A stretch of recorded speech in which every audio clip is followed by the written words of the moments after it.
Excelentíssimo Procurador-Geral de Justiça, senhor Paulo Sérgio de Oliveira e Costa, excelentíssimas conselheiras e excelentíssimos conselheiros do Conselho Superior do Ministério Público do Estado de São Paulo e demais ouvintes dessa mensagem. Meu nome é Marcelo Sando, eu sou morador da Avenida Paulista há 14 anos, idealizador do movimento Paulista Boa para Todos e sou representante dos moradores da Paulista, nomeado pela Prefeitura de São Paulo em uma comissão de conciliação que infelizmente não teve sucesso e que está atualmente paralisada há meses. Em primeiro lugar, essa fala não é apenas uma manifestação individual. Ela é consequência de um pedido feito por cerca de 100 cidadãos moradores da Avenida Paulista e moradores de outras regiões da cidade de São Paulo, que solicitaram ao Conselho Superior do Ministério Público que a população diretamente afetada pudesse ser ouvida antes de ser deliberada qualquer decisão sobre o aditamento do TAC da Avenida Paulista. Esse ponto é fundamental. Em matéria urbanística, ambiental e de saúde pública, a participação social é uma exigência legal. A Constituição do Estado de São Paulo é muito clara sobre isso, especialmente nos artigos 180 e 191, que asseguram a participação das entidades comunitárias e da coletividade no estudo, encaminhamento e solução dos problemas, planos, programas e projetos que lhes digam respeito. Especialmente quando estão em jogo o desenvolvimento urbano, o meio ambiente, a qualidade de vida e o bem-estar dos habitantes. Ou seja, a população diretamente afetada não pode ser chamada apenas depois que a decisão já foi tomada. Ela precisa participar da formação da decisão. Foi justamente por isso que o Tribunal de Justiça de São Paulo considerou inconstitucional a tentativa da atual gestão da Prefeitura de liberar shows e eventos de limites de decibéis. A Prefeitura, então, recorreu ao Supremo Tribunal Federal e, recentemente, a ministra Carmen Lúcia manteve a decisão do TJSP. Embora aquela ação direta de inconstitucionalidade tenha tratado principalmente da forma como a Prefeitura tentou liberar os limites da poluição sonora na cidade, o mérito também é um problema. E é importante lembrar que o próprio Ministério Público de São Paulo foi o responsável por acionar a Justiça contra a tentativa de mudança na Lei de Uso e Ocupação de Solo que disciplina o ruído da cidade. Na ocasião, o excelentíssimo Procurador-Geral de Justiça, Paulo Sérgio de Oliveira e Costa, afirmou que aumentar as exceções às proibições de poluição sonora sem estudo ou amparo técnico contribui negativamente para o bem-estar e a qualidade de vida dos moradores das áreas atingidas. A resolução do Conselho Nacional do Meio Ambiente 01 de 1990 determina que os órgãos públicos, federais, estaduais e municipais devem usar o seu poder de polícia para controlar ou proibir emissões de ruído, sempre com o objetivo de preservar a saúde e o sossego público. Além disso, em outubro do ano passado, o Superior Tribunal de Justiça, no tema repetitivo 1377, decidiu que a poluição sonora é crime ambiental de natureza formal, ou seja, basta a potencialidade de dano à saúde humana para configurar o delito. Não é preciso esperar que alguém adoeça para que o poder público haja. Feita essa introdução, passo ao caso concreto da Avenida Paulista. O Movimento Paulista Boa para Todos foi criado em março de 2025, justamente para tentar resolver, pelas vias institucionais, a poluição sonora na Avenida Paulista, causada pelo uso descontrolado de caixas de amplificação, instrumentos de percussão, trios elétricos e atividades sonoras em um espaço que, do ponto de vista acústico, funciona como um cânion urbano. E aqui é um ponto essencial. O som obedece às leis da física. A Avenida Paulista é um corredor com prédios altos e espelhados dos dois lados. O som fica aprisionado. Ele reflete, rebate, sobe, ecoa e atinge diretamente as fachadas residenciais. Ao contrário do que muitas pessoas imaginam, a Paulista também é residencial. Há na avenida 17 condomínios onde vivem cerca de 6 mil pessoas, há diferentes classes sociais na Paulista. Muitos condomínios são formados por kitnets de cerca de 30 metros quadrados. Portanto, estamos falando de moradores idosos, trabalhadores, famílias com crianças, estudantes, pessoas com transtorno do espectro autista, todos cidadãos com o direito constitucional à saúde, ao descanso e à qualidade de vida. Excelências, é importante compreender que há atualmente um grave desgaste cumulativo da população residente da Paulista por causa do programa Ruas Abertas. Cerca de 6 mil pessoas não têm direito ao descanso em nenhum domingo e nenhum feriado há anos. E descanso não é uma vontade subjetiva. Descanso é uma necessidade fisiológica. É uma condição básica de saúde. Em 10 anos de programa, estamos falando de aproximadamente 500 domingos e feriados submetidos a uma situação recorrente de descontrole sonoro, com uma pausa durante a trágica pandemia de Covid-19 e com algum alívio apenas quando chove. Embora, em tese, o programa Ruas Abertas não seja um evento, e sim uma política pública de mobilidade, cultura e esporte, na prática, a Paulista Aberta se tornou um mega evento recorrente que acontece mais de 50 vezes por ano.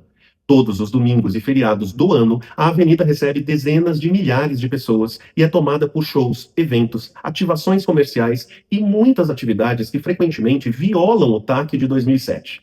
A população residente da Paulista está sobrecarregada e tenta há anos fazer com que a prefeitura discipline o programa Paulista Aberta. Agora, antes de resolver esse problema, a prefeitura quer acrescentar mais eventos à região.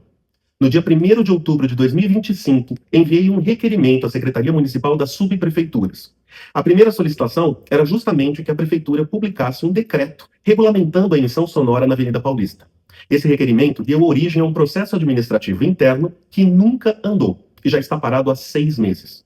Tendo em vista que a situação sonora da avenida piorou muito com a inação da prefeitura, a Associação Move Paulista fez uma denúncia ao Ministério Público utilizando todo o material produzido pelo movimento Paulista Boa para Todos e seus parceiros. A grande pergunta é: por que um decreto que controle e previna a poluição sonora na Avenida Paulista não é simplesmente elaborado e assinado pela prefeitura? Ao que tudo indica, para não atrapalhar a negociação da mudança do TAC de 2007, com o objetivo de permitir a realização de um mega show na Avenida Paulista. Ou seja, a prefeitura aparentemente optou por ignorar o caos sonoro que acontece na Paulista todas as semanas para poder ela própria produzir um caos sonoro ainda maior com um mega show.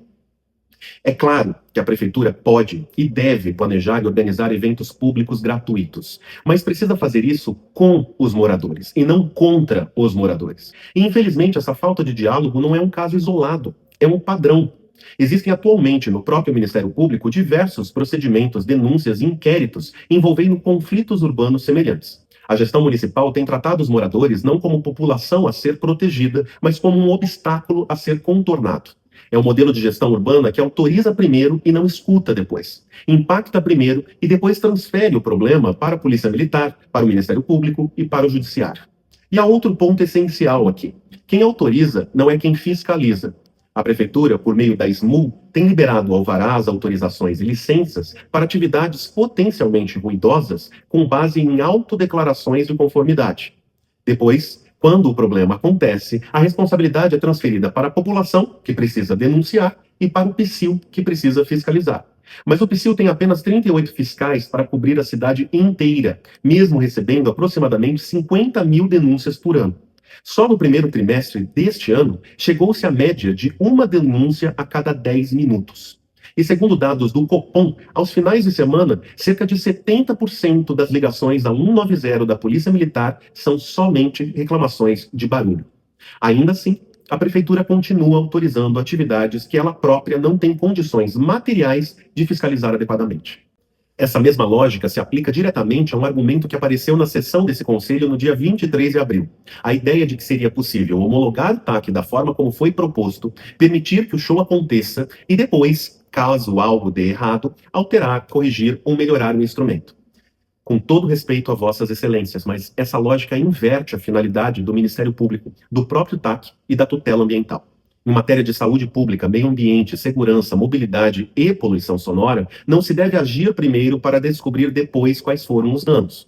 O direito ambiental é orientado pelos princípios da prevenção e da precaução. A Constituição Federal, no artigo 225, impõe ao poder público e à coletividade o dever de defender e preservar o meio ambiente. E a Lei da Política Nacional do Meio Ambiente também estrutura a atuação ambiental a partir da avaliação prévia dos impactos. Portanto, o raciocínio não pode ser homologa-se agora, deixa-se acontecer e, se der errado, corrige-se depois. O raciocínio constitucional, ambiental e urbanístico deve ser o oposto. Estuda-se antes, escuta-se antes, simula-se antes e só então se decide. Digo isso também pela experiência concreta dos moradores da Avenida Paulista. A Prefeitura tem nos mostrado que depois que algo é decidido ou liberado, não há espaço real para debate, questionamento, revisão ou reclamação efetiva. Estamos há anos tentando resolver os problemas do programa Paulista Aberta sem sucesso. Apresentamos estudos, laudos, medições, pareceres, entrevistas, pedidos de reunião, abaixo-assinados, ofícios de parlamentares e muitas propostas concretas de resolução pacífica do atual conflito sonoro. Mesmo assim, não houve resposta. Não houve atitude e não houve solução. Por isso, se esse conselho homologar o TAC da forma como foi proposto, sabemos que será uma verdadeira odisseia tentar alterar qualquer coisa depois, e abrirá caminho para muitas outras iniciativas de alto impacto na cidade. Justamente por estarmos falando da Avenida Paulista, essa decisão servirá de exemplo, bom ou ruim, para São Paulo e para todo o país. E o plano diretor da cidade também não pode ser ignorado. O artigo 151 da Lei número 16.050 de 2014 estabelece que a instalação e operação de atividades e intervenções urbanísticas causadoras de impactos ambientais, culturais, urbanos e socioeconômicos de vizinhança estão sujeitas à avaliação de estudo de impacto de vizinhança e relatório de impacto de vizinhança, conhecidos como EIV-RIV.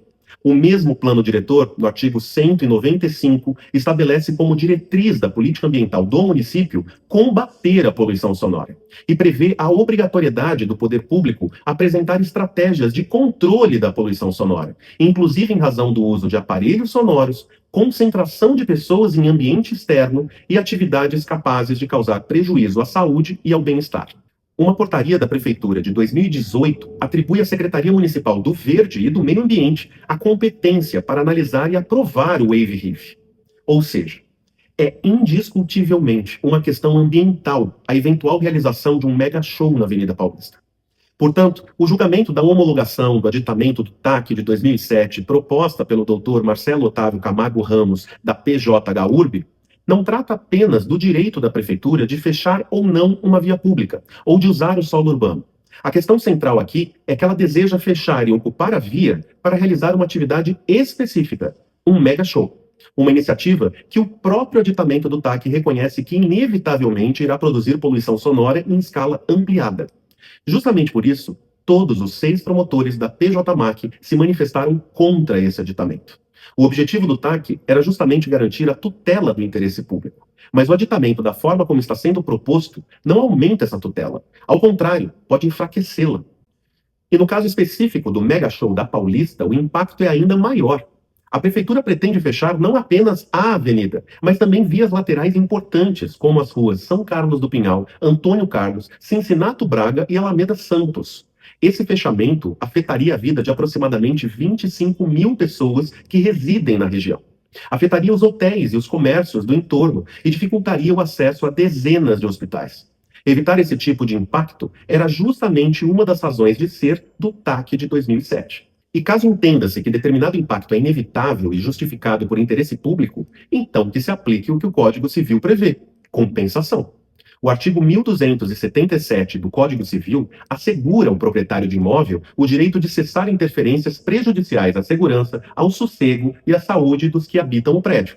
E o artigo 1278 estabelece que, quando as interferências forem justificadas por interesse público, o causador delas pagará a indenização cabal.